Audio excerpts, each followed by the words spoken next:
Bonjour, je vous propose de continuer la lecture et le commentaire du psaume 71 que nous faisons en regardant de très près le texte et en particulier j'essaye de vous dire ce que l'on trouve dans le texte original qui est en hébreu, donc même si vous ne lisez pas l'hébreu ce n'est pas très grave, mais ça permet de bien comprendre comment le texte a été écrit et toute la profondeur de ce texte qui bien sûr disparaît en général et même toujours d'ailleurs dans les traductions parce que toute traduction aplatit le texte, enlève les différents sens et toute traduction suppose de faire un certain nombre de choix dans les différents sens possibles de chaque verset. En effet, il y a d'abord en hébreu des mots qui peuvent avoir plusieurs significations et d'autre part, les phrases ne sont pas toujours claires, dirais-je, dans certains versets. Je pense que c'est volontaire parce qu'il y a des psaumes qui sont absolument clairs, il n'y a aucun problème de sens, mais parfois il y a des phrases qui peuvent être comprises d'une façon ou d'une autre. Et cette polysémie, cette diversité de sens du texte est une des richesses de la façon avec laquelle les textes bibliques s'expriment, qui arrive à ajouter des sens au sens, c'est-à-dire que le même verset peut avoir différentes significations. Le psaume 71, je vous avais dit lors des précédentes séances, mais vous pouvez très bien commencer là directement, ça ne gêne pas, est un psaume qui, de vieillesse, on l'attribue à David à la fin de sa vie, alors qu'il était persécuté par son fils Absalom lors de la révolte de celui-ci pour essayer de prendre le pouvoir. Et donc c'est le psaume de quelqu'un qui, à la fin de sa vie, se retourne sur son existence et d'abord voit que toute sa vie a été fidèle à Dieu, ce qui a été le cas de David, je crois, et d'autre part qu'il ne peut pas trop non plus se prévaloir de ses mérites, parce que David en particulier a eu de grands torts et a commis des crimes importants. Et donc en fait c'est quelqu'un qui à un certain âge sait que sa vie n'a pas été parfaite, mais sait qu'il a toujours été fidèle à Dieu, et que malgré cette fidélité, il peut se trouver en difficulté, confronté à des ennemis. Alors les ennemis dont il est question dans ce psaume, comme dans les autres d'ailleurs, ne sont pas forcément des gens qui nous font du mal dans notre existence, encore que ça puisse bien sûr arriver, c'est-à-dire qu'il y a des gens qui nous trahissent, qui nous maltraitent, qui nous font du mal parce qu'ils nous disent des mots qui sont nocifs ou mortifères, mais ces ennemis peuvent aussi être des ennemis intérieurs, c'est-à-dire des pensées qui nous assaillent et qui visent à nous déstabiliser et à nous pousser vers l'autodestruction en quelque sorte. Et donc ce sont tous ces ennemis-là que le psalmiste essaye de mettre à l'écart et il s'est mis à prier au verset 12 déjà, là on en arrive au verset 18, au verset 12 il a prié Dieu et on a vu que très rapidement les choses se sont progressivement remises en place, que d'abord le mal, que ce soit ces idées mauvaises ou toutes ces situations destructrices, progressivement, tout en étant là, sont relativisées, mises à leur juste place. Et progressivement également, le psalmiste arrive à reprendre le pouvoir sur sa propre vie, à redevenir une personne et à se remettre à agir lui-même et à être sujet de sa vie plutôt que d'être objet. Et donc il dit ça au verset 17, « Ô Dieu, tu m'as enseigné depuis ma jeunesse et jusqu'ici je raconte tes merveilles. » Et nous en étions au verset 18 où il dit « Et encore jusqu'à la vieillesse et le blanchiment. » On avait vu que la vieillesse, c'est effectivement le bout de sa vie et le blanchiment, ce que l'on comprend en général comme faisant référence aux cheveux blancs, où c'est écrit en hébreu, ve seva, eh bien ça vient de siv qui veut dire être blanc, le blanchiment, la vieillesse, le fait d'être gris bien sûr, mais ça peut aussi avoir un rapport avec le fait de s'asseoir, de s'arrêter d'agir, de s'arrêter d'agir pour réfléchir, pourrions-nous dire. Et donc, nous en sommes là, et là, nous allons continuer ce verset 8, donc 18, où il dit « Et aussi jusqu'à la vieillesse et aux cheveux blancs ». Et David continue en disant « Elohim », c'est-à-dire Dieu, « Al ta'azveni », ne m'abandonne pas. Alors ça, on a déjà vu plusieurs fois, Azav, qui veut dire abandonner, quitter, lâcher. C'est une demande récurrente dans ce psaume que l'on avions déjà vu, où il avait déjà demandé à Dieu de ne pas le laisser. C'était au verset 11, où il disait, et au verset 10, il disait « Ne m'abandonne pas ». Au verset 11, les méchants disent « Si, ils l'ont abandonné ». Et en fait, non, ils ne l'ont pas abandonné, mais là, il redit « Elohim al ta'azveni », c'est-à-dire « Et Dieu ne m'abandonne pas ». Et donc il redemande cette fois que Dieu ne l'abandonne pas. Bien sûr, nous avions vu, ce n'est jamais Dieu qui abandonne, mais c'est lui qui s'éloigne. Mais néanmoins, il a raison de dire ça, c'est-à-dire qu'il exprime qu'il a besoin de Dieu et il a besoin que ce Dieu reste fidèle. Et je crois que c'est un des trésors de la présence de Dieu, que ce soit une richesse qui jamais ne nous abandonne, justement. Et comme dit le psaume 27, même si mon père et ma mère m'abandonnent, l'Éternel me reçoit. Alors il dit Alta Asveni, ne m'abandonne pas, mais il continue là, et ça change un peu par rapport au verset 10, où simplement il disait, verset 9, pardon, il disait ne m'abandonne pas.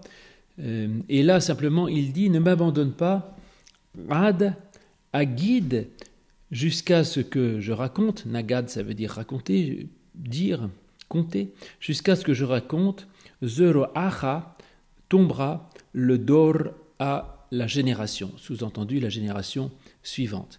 Donc ne m'abandonne pas jusqu'à ce que je raconte tombera à la génération suivante.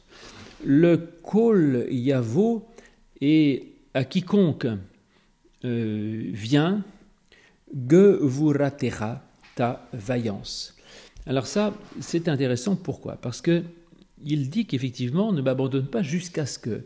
C'est-à-dire que tout à coup, c'est plus simplement pour lui, mais il comprend, il dit qu'il a besoin de Dieu, pas simplement pour lui, pour survivre, mais pour dire, pour proclamer, pour transmettre.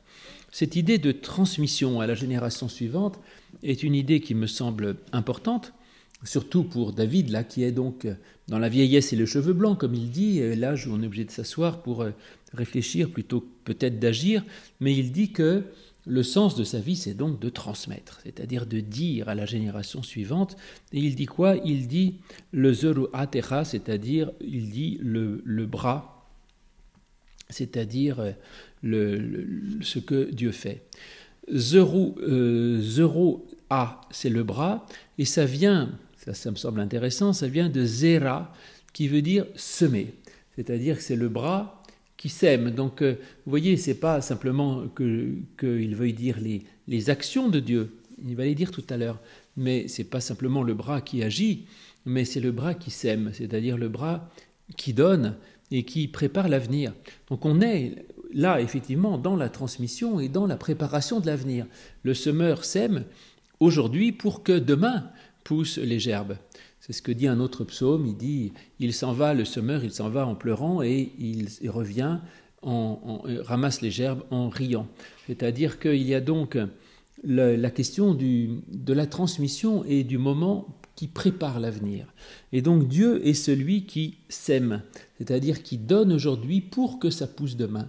Et peut-être que, justement, le psalmiste comprend que si lui, il a reçu de Dieu, et c'est ce qu'il a dit avant, que Dieu l'a accompagné depuis le ventre de sa mère, depuis sa naissance, au moment où on a coupé le cordon ombilical, déjà Dieu était là et l'a aidé, et ça, si Dieu l'a accompagné toute sa jeunesse, jusqu'à sa vieillesse, c'est pas simplement pour ses beaux yeux ou pour lui faire plaisir, mais c'était une façon aussi de semer pour que ce soit transmis aux générations suivantes. Et donc le psalmiste va dire ce bras du semeur, qui a justement reçu cette graine pour qu'elle soit transmise à la génération suivante. Et ensuite, il dit le kol yavo et à quiconque vient gevuratecha ta vaillance. Alors la vaillance, la force, ça c'est aussi intéressant parce que au verset 16, il avait dit avo beguvarot, je viendrai dans les vaillances Adonai Yahvé. Au début, il dit verset 16, que c'est lui qui, réveillé par Dieu, sauvé par Dieu, retrouve des vaillances et il est capable de venir.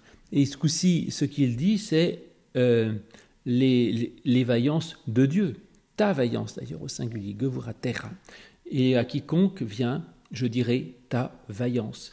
Autrement dit, il passe de sa propre vaillance à la vaillance de Dieu et il est capable de dire que ce n'est pas lui qui est une merveille, mais c'est Dieu qui est une merveille par lui, et que sa force n'est pas sa propre force, mais c'est Dieu qui accomplit sa force en lui. On retrouve ça, bien sûr, dans ce merveilleux passage de Paul, quand il se trouve faible, et qu'il prie Dieu à maintes reprises d'enlever cette écharde qu'il a dans la chair, là, et que Dieu lui dit « Ma grâce te suffit, car ma puissance s'accomplit dans ta faiblesse ». Et peut-être que le psalmiste, justement, comprend là que sa propre vaillance ne vient que parce que Dieu lui donne la vaillance qui est la sienne, et que c'est ça il arrive à rendre à Dieu ce qui appartient à Dieu, et à dire ce que je suis, tout ce que vous trouvez de force et d'énergie en moi, ça ne vient pas de moi, mais ça vient de Dieu. Et je pense que c'est là une forme de témoignage, quand les nouvelles générations admirent ou respectent un certain nombre de choses chez leurs anciens, ce qui est souvent le cas, eh bien que ces anciens peuvent simplement dire, eh bien tu vois, ce que tu admires chez moi de valeur, d'engagement, de don peut-être, d'amour, de générosité, eh bien ça vient d'ailleurs que moi. C'est pas juste moi qui suis quelqu'un de généreux et de dévoué, mais ça vient d'ailleurs que moi. J'aime parce que je suis aimé, je suis généreux parce que je sais que j'ai reçu, et parce que je sais qu'il y a un Dieu qui m'aime et qui me soutient, et que ça donne une force extraordinaire. Et si je suis fort aujourd'hui, c'est parce que Dieu est fort et que sa force s'accomplit dans ma faiblesse. Le verset 19 continue un petit peu dans le même ordre, effectivement, où le psalmiste va continuer à dire tout cela. Dans ma version habituelle, il dit « Et ta justice, ô Dieu, atteint des sommets, car tu as accompli de grandes choses, ô Dieu qui est semblable à toi. » Nous allons voir ça donc à partir du verset 19, où il dit alors, Vetsi de Katecha, Elohim, ta justice. Alors la justice aussi, on en a eu plusieurs références de la justice de Dieu dans ce psaume, et je vous rappelle qu'il ne s'agit pas simplement d'un Dieu qui juge pour envoyer les mauvais en enfer et les bons au paradis, mais c'est un Dieu qui est capable de gouverner et qui a une justice qui nous rend juste, c'est-à-dire que Dieu dit ce qui est juste pour que ce qui est juste soit fait. Donc c'est ça la justice de Dieu, c'est une justice active. Et donc, et ta justice, ô Dieu, ad merom, jusqu'à la hauteur, elle est jusqu'à la hauteur, je ne sais pas quelle hauteur, mais sa justice, en tout cas, elle est jusqu'à la hauteur, ad merom, asher asita gedolot, parce que tu as fait de grandes choses. Alors là, c'est difficile à dire, et pardon, je termine le verset 19, Elohim mi que mocha, et Dieu qui, sous-entendu, est comme toi. Alors, et ta justice, ô Dieu, elle est jusqu'à la hauteur, Asher, que tu as fait de grandes choses, ô Dieu qui est comme toi. Alors, beaucoup de gens disent, parce que tu as fait de grandes choses, donc ta justice, ô Dieu, est jusqu'à la hauteur, parce que tu as fait des choses grandes, et ô Dieu qui est comme toi. Le parce que n'est pas évident, parce qu'on pourrait lire autrement. En effet, Asher, c'est le relatif, tout simplement, c'est que en général, c'est pas forcément un parce que. On pourrait dire que la justice de Dieu, elle est à hauteur des grandes choses qu'il a faites. Et donc, et ta justice, ô Dieu, ad merom Asher asa gedolot, elle est jusqu'à la hauteur de ce que tu as fait de grand, ô Dieu qui est comme toi. Alors effectivement, la justice de Dieu, elle est à la hauteur des grandes choses qu'il a faites. Alors là, on pourrait faire référence à ce discours des amis de Job, ou même de Dieu lui-même, quand il s'adresse à Job à la fin du livre de Job, où Dieu montre que en fait, Dieu est infiniment grand, et que c'est lui qui a créé le crocodile, le rhinocéros, etc., et qui tutoie pour essayer de discuter avec Dieu pour savoir s'il a eu raison ou pas, s'il est juste ou pas dans ce qu'il fait. Et donc il faut avoir confiance dans la justice de Dieu, que ce que fait Dieu est juste, point, parce qu'il est grand et que Dieu a fait de grandes choses. Alors pour la Bible, évidemment, Dieu il a fait de très grandes choses, parce qu'il a déjà créé le monde, ce qui n'est pas rien. Mais je voudrais le reprendre d'une façon plus personnelle et intime, et en disant que dans ma propre expérience, la grandeur de Dieu, elle est aussi à la hauteur de toutes les grandes choses qu'il a faites pour moi. Et on avait vu dans les versets précédents l'importance de l'action de grâce et de la remémoration de tout ce qui a été fait dans sa vie, de toutes les merveilles qui ont eu lieu dans sa vie, et de se tourner vers tout ce que Dieu a pu faire dans notre vie, ou tout ce qui a été fait sans qu'on en sache peut-être l'origine, mais qu'on puisse attribuer finalement à qui, à quoi, je ne sais pas, mais mettons à Dieu, source de tout bien. Eh bien, à ce moment-là, on voit que Dieu fait œuvre de quelque chose de juste, qui est à la hauteur de tout le bien qu'il nous a fait, et de savoir reconnaître ce bien. Et Dieu, mi que mocha, ô Dieu qui est comme toi, c'est une belle confession de foi, effectivement, de dire finalement dans ma vie, qu'est-ce qu'il y a d'autre que Dieu qui ait pu être source de bien. Il peut y avoir du hasard, il peut y avoir deux, trois choses, des personnes peut-être, mais que la vraie source de bien, c'est Dieu, parce qu'il n'y a rien d'autre qui me veuille autant de bien que Dieu. Au verset 20, nous continuons, où le psalmiste dit « Tu nous as fait éprouver bien des détresses et des malheurs, mais tu nous redonnas la vie, et tu me feras remonter des abîmes de la terre. » Au verset 20, il continue donc avec encore ce « Hacher » qui est ce relatif, on l'avait traduit « parce que », donc « ô Dieu, ta justice est jusqu'à la hauteur », parce que tu as fait de grandes choses, ô Dieu qui est comme toi, et on pourrait continuer en disant « parce que », alors là il y a un kérikétive, « parce que », aritonu, parce que tu nous as fait voir, en verset 20, donc, en fait c'est compliqué parce que c'est écrit comme ça et les massorettes ils disent qu'il faut le mettre au première personne singulier. Aritoni, tu m'as fait voir, alors qu'il y a écrit tu nous fais voir. Serot, des détresses, rabot, nombreuses. Et donc tu as fait voir des grandes détresses, veraot, et des malheurs.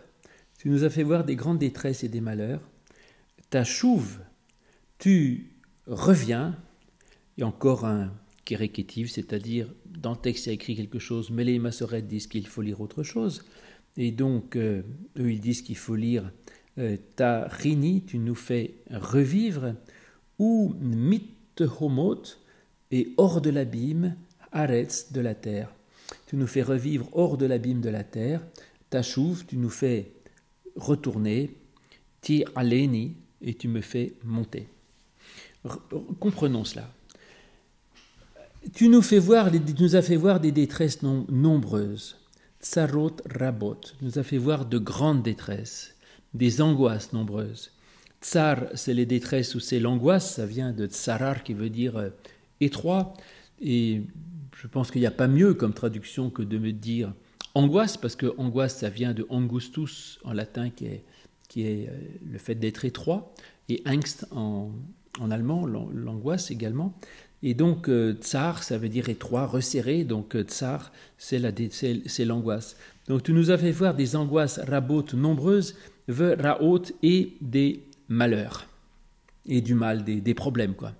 Donc oui, tu nous as fait voir plein de choses. Mais tu reviendras, tu nous feras vivre hors de l'abîme de la terre, tu nous feras de nouveau revenir. Ce qui est, je vous ai dit plusieurs fois en le lisant, qu'il y avait là un kérékétive, c'est-à-dire que le texte comporte les deux verbes au pluriel et les massorettes disent qu'il faut le lire au singulier.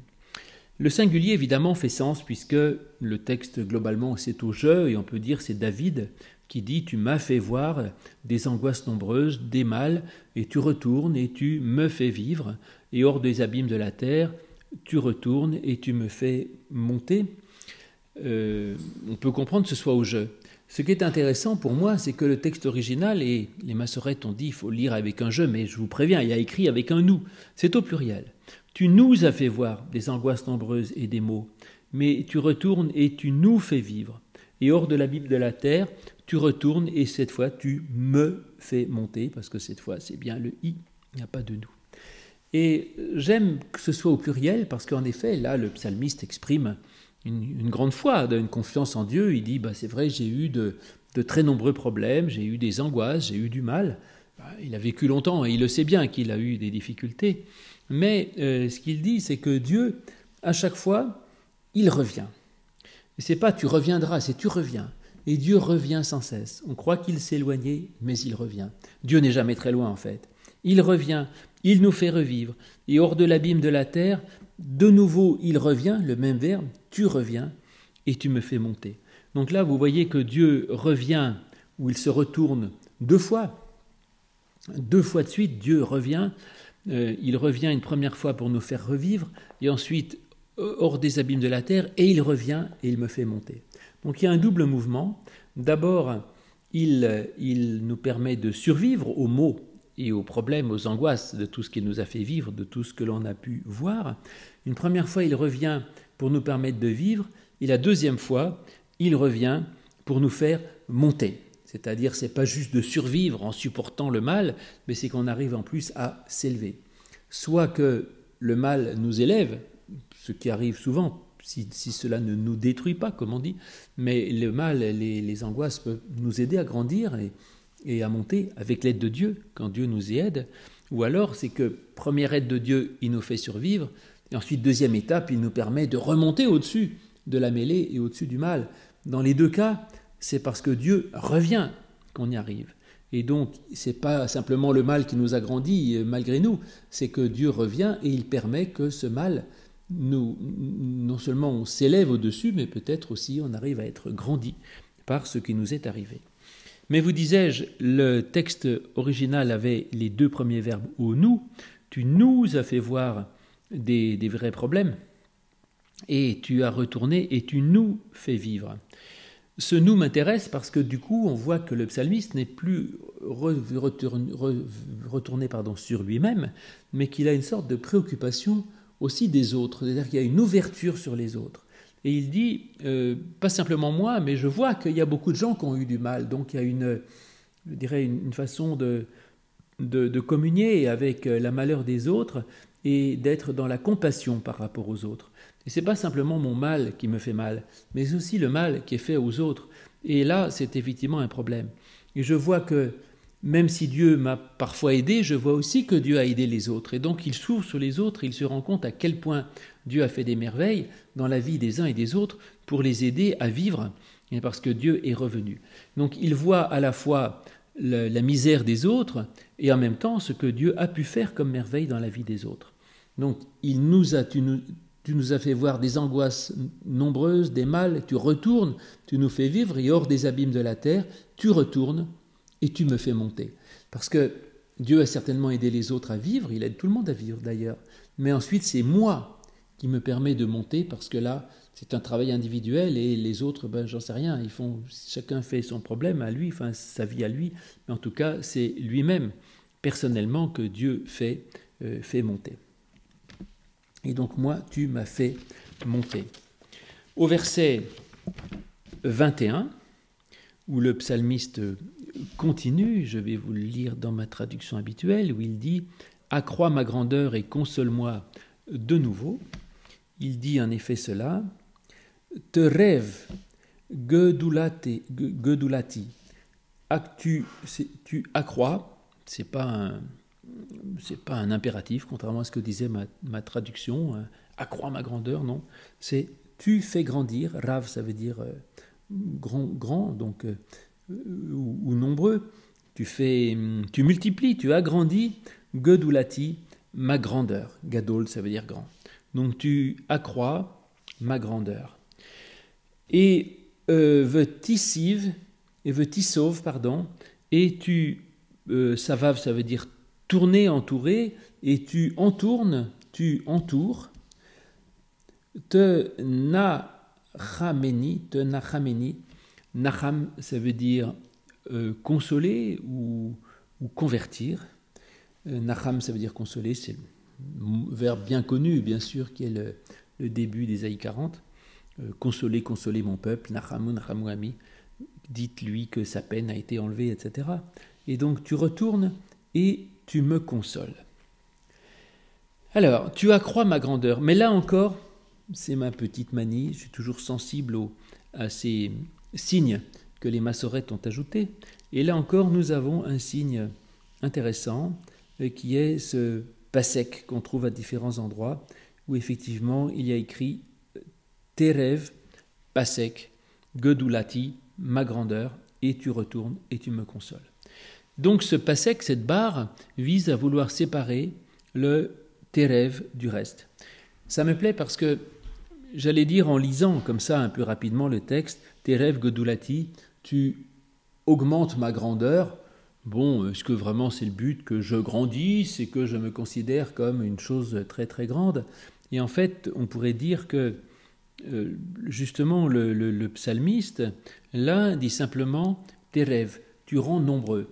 Et que ce n'est pas forcément ma grandeur, c'est simplement tu rends nombreux. Dieu est celui qui accroît, qui rend grand et qui multiplie.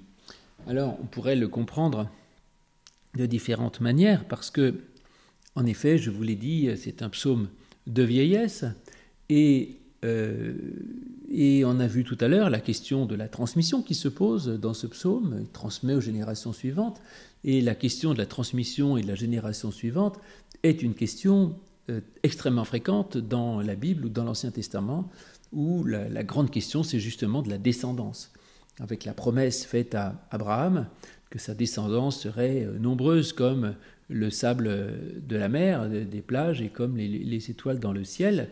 Et donc cette descendance est extrêmement importante. Et quand on est à la fin de sa vie, pourrais-je dire, on se pose la question justement de la descendance. Est-ce que cette descendance sera nombreuse, Rav, comme les étoiles de la mer ou pas? Ça a été toute la question de la vie d'Abraham, où effectivement une descendance nombreuse lui a été promise, et voilà qu'il n'arrive pas à avoir d'enfants, donc il se pose la question de sa propre descendance. Et on peut dire que le récit du sacrifice d'Isaac est c'est une lecture possible, c'est une découverte exceptionnelle de la part d'Abraham, où tout à coup il se dit « Enfin j'ai un fils, Isaac, donc je vais pouvoir avoir une descendance nombreuse ». Et Dieu lui dit « Écoute, tu vas le tuer ». Et Abraham ne se pose pas de questions, il ne se dit pas « Mais attends, si je tue mon seul fils, j'aurai plus de descendance ». Il dit « Mais il n'y a aucun problème ».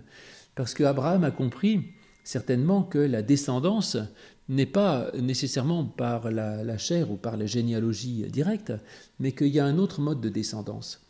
Et c'est également pourquoi, dans le Nouveau Testament, on arrive à un autre mode de transmission, qui est une transmission par la parole, et que Jésus lui-même est présenté comme n'ayant pas de descendance. Donc, pourtant, Jésus a une foule nombreuse d'enfants, je dirais, et tous les chrétiens sont les enfants du Christ, en quelque sorte. Donc Jésus a eu une vie extrêmement féconde, et on peut dire que Dieu a multiplié sa descendance plus nombreuse que les étoiles dans le ciel. Et on retrouve ce même questionnement lorsque Philippe baptise l'eunuque éthiopien dans les livres des Actes, chapitre 8, je crois. L'eunuque, par définition, ne peut pas avoir de descendance, et lui explique par les textes qu'il n'est pas du tout un arbre sec, sans descendance, mais qu'au contraire, il peut avoir une fécondité dans sa vie. Et donc voilà ce que Dieu donne à la fin de sa vie, c'est qu'il multiplie. Et il multiplie en général, c'est un Dieu multiplicateur. Dieu multiplie tout ce qui est grand, tout ce qui est beau en nous-mêmes. Multiplier, ça veut dire on prend quelque chose qui est petit et on le rend grand. C'est peut-être cela que Dieu peut faire de mieux dans notre existence, parce que c'est difficile de créer à partir de rien, même si on peut le voir dans certains textes de la Bible. Même le texte de la Genèse n'est pas absolument évident, certains traduisant le haut commencement, Dieu créa le ciel et la terre, par lorsque Dieu commença à créer le ciel et la terre, lorsque Dieu commença à y créer, le ciel et la terre existaient déjà. En tout cas, ce que Dieu peut faire de mieux, c'est de prendre quelque chose qui est petit et de le faire grandir. C'est la parabole du grain de moutarde et d'autres choses dans l'Évangile. Et que Dieu est un multiplicateur. C'est pourquoi il faut apprendre à rendre grâce, parce que quand on rend grâce, on arrive à voir les pépites, les graines de merveille qui sont dans notre vie, et si on les présente à Dieu, Dieu peut les multiplier jusqu'à ce que ça devienne un arbre fécond qui produise des fruits de vie. Et donc Dieu est celui qui multiplie. Et après, la grandeur, elle arrive. En plus, je dirais, tu multiplies quoi? Ma grandeur, mais je pense que la grandeur n'est pas la première question. Ce qui me plaît, c'est le terev. Tu accrois, tu agrandis et tu augmentes. Ça, c'est la puissance de Dieu. Et on verra, Dieu fait encore plein d'autres belles choses, et nous continuerons donc, pour terminer ce psaume 71, la prochaine fois à partir de ce verset 21. Je vous donne donc rendez-vous bientôt. Au revoir.